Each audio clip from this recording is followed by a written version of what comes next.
Let's begin this afternoon in the Upper West region because Roads and Highways Minister Kwesi Amoakwata has pledged that the roads destroyed by floods in the Upper West region will be quickly fixed. Addressing journalists as he toured affected communities, he expressed relief that no life was lost and urged the chiefs and people of the region to be strong whilst government takes steps to fix the roads. 8 municipalities and districts have been cut off from the regional capital, with some residents also cut off from their district capitals. We will hear from the minister shortly, but first watch this report filed by our correspondent Rafiq Salam earlier on the situation. More than 100 vehicles snaked at Goroyiri, majority being heavy trucks, heading to Burkina Faso as a result of Thursday's floods in the region that affected 6 districts and municipalities. However, the ripple effect of the torrential rain that lasted for over 12 hours is shared by all 11 municipal and districts in the region. The region has been sharply divided into 2 equal halves, with bridges located in some major highways completely washed away by the floods. One Rose area manager of the Ghana Highways Authority, Vivian Kampkeyang, painted a mental picture about the affected roads. We have this particular section that we are standing on. That is the Wa Naduli section, and it is specifically at Goroyiri. And this is what we are saying. So it's cut off. Traveling from Wa to Nadoli, you will not be able to pass through. And the next one is the Sombo, also on the Wa road, Wa to Nadoli road, Sombo to Dafiama. That one too has been cut off. A vehicle cannot ply the road unless maybe now the waters are down that pedestrians can pass. The other cut off is ahead, Nadoli to Babli at Yizere. That one is the very serious one that we have seen. The Kululu River at Goroyiri in the Nodolo-Keleo district broke its banks, cutting off the district into 2 halves, and also the linking the Lora, Nandom, and Jiriba municipalities from the regional capital. Bearing the brand already is the Nodolo-Keleo district chief executive, Catherine Lankono, who is cut off from her district capital. Her story appears like the biblical Moses who saw Canaan but couldn't reach there. Her office is some 3 kilometers away from the 3 broken culverts. For her to access her office now, she needs to make a detour of over 50 kilometers. Terrible, because if we have urgent issues to deal with, it means that we have to put those on hold. If you have dissect, you have anything that is of emergency, it means that we cannot hold those activities until further notice. Though not of the same magnitude, the Sisala East municipality, which is arguably the leading producers of maize in the country, according to its municipal chief executive, Karim Nanyo, also has a share of the violent floods. So unfortunately, if you have rains and then you are not able to move about with your daily activity, it's actually something that is worrying us. Besides that, you further realize that most of the roads have been destroyed. And it's going to be a permanent turn. Even yesterday, because of the rain, we couldn't go out. Today, there's no rain, but we could not go out because there are no roads for people to move their farm inputs about. Upper West Regional Minister Dr. Hafiz bin Sali used a 2-pronged style to assess the situation. First, by joining the helicopter together with some RECSEC members to have an aerial view, and later driving to some of the areas to see the situation for himself on the ground. Videos taken inside the helicopter showed broken bridges, sea of farms, and economic trees submerged in water, and small rivers near some communities drastically widened. Dr. Bin Sali has a strong conviction that the roads will be fixed, but has no time frame. What has happened has taken the Upper West backwards, and it will need massive intervention for us to go back or to get back to where we were about 3 or 4 days ago. But I can assure you that government will do everything within its power to work on the roads so that we get good roads in the Upper West region. The extent and cost of the disaster for now is still unknown, as the National Disaster Management Organization, NADMO, are unable to reach the affected communities. Reporting for JoyNews, Rafik Salam, Goriyiri.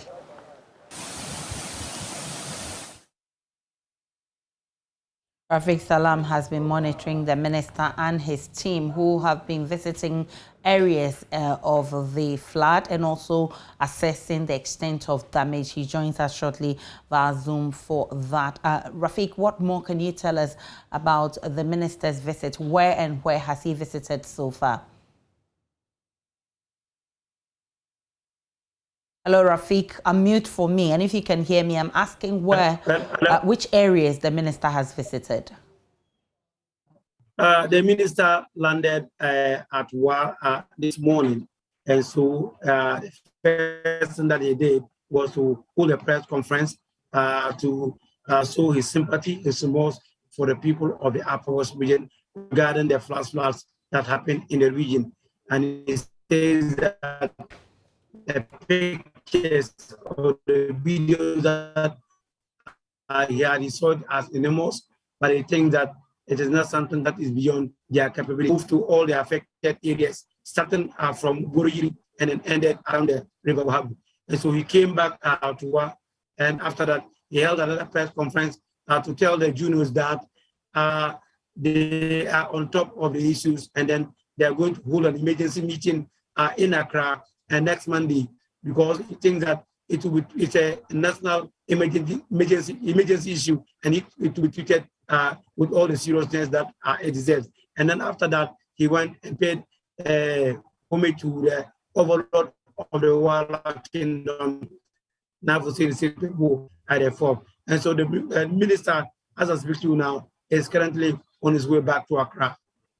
Now, the minister assured the people that the affected roads will be fixed. How soon? He didn't give any timeline regarding when these roads will be fixed. But he stated categorically that who has been in this region for over 60 years, and he's saying that he's a very good contractor. He's the one that will lead the charge in trying to fix these particular roads. But the minister also made one important observation, which has to do with the nature of the disaster. He's saying that he's happy that the culverts or bridges, though the grounds, the roads were washed away, but the culverts and bridges were intact. That clearly means that there was a lot of good work that was done on these bridges. Unfortunately, it's the same contractor who did these roads close to 30 years ago. He's the one that is going to lead the charge for now. But the minister, he didn't give timelines as when these roads will affect. But he's saying that the whole country, 2 weeks, within 2 weeks, go back to the Upper West region to see things for himself and see how things are going. Let's listen to the Roads and Highways Minister when he toured those areas. Including all the noble chiefs should be strong. Know that His Excellency President and the government will not allow any part of this country to go through suffering. And we do not want to see any part of our country cut off from the rest. Yes, what has happened is unfortunate. What has happened could qualify to be described as a disaster. It has affected a lot of facilities, particularly the road infrastructure. But everybody should know that what has been destroyed is not beyond human solution. It's not beyond human capability. And the government is behind every part of this country, including this great region. Yes, there has been massive destruction, but the affected roads are going to be fixed in a record time. The government is going to mobilize all available resources to fix what has gone wrong. Rafik, how are the affected victims receiving this? I can tell you that it's like living in hell in some parts of the Upper West region.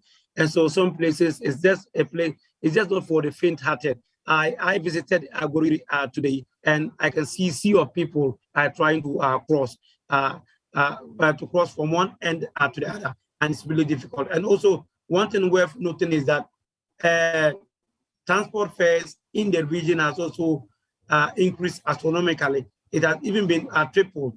Let me cite an instance. A place like Jirba used to go for 20 cities. Now, for you to be at Jirba, it's either between 50 and 60 Ghanaians. And so, transport fares in the region is now going higher. And then one also issue which we have to deal with, swollen rivers and then lakes. You have places that you know that the roads are about caving in, and at the prayer of the minister and other people. All right, we lost Rafik Salam there, bad internet connection on his side. But if he comes back, he'll also be telling us what the situation is right now and whether relief items are enough for the victims. But Upper West Regional Minister has also been speaking. Has come to see the situation for himself, so as the necessary measures will be put in place to redeem the situation. So I have the pleasure to welcome Honorable Minister for Roads and Highways and officials of this ministry to the Upper West. My uncle, you are welcome. Rafik Salam, so what can you say about relief items? Enough for the victims? For now, there's no relief items, Aisha, for the victims, because they themselves have not been able to assess some of the areas. They have not been able to get to the affected areas because they are cut off. Interestingly, one of their warehouses, the regional warehouses, is located in the middle belt of the region, and so NADMO itself cannot have access to this warehouse. Rafik Salam with the updates from the Upper West region, Guriri to be specific.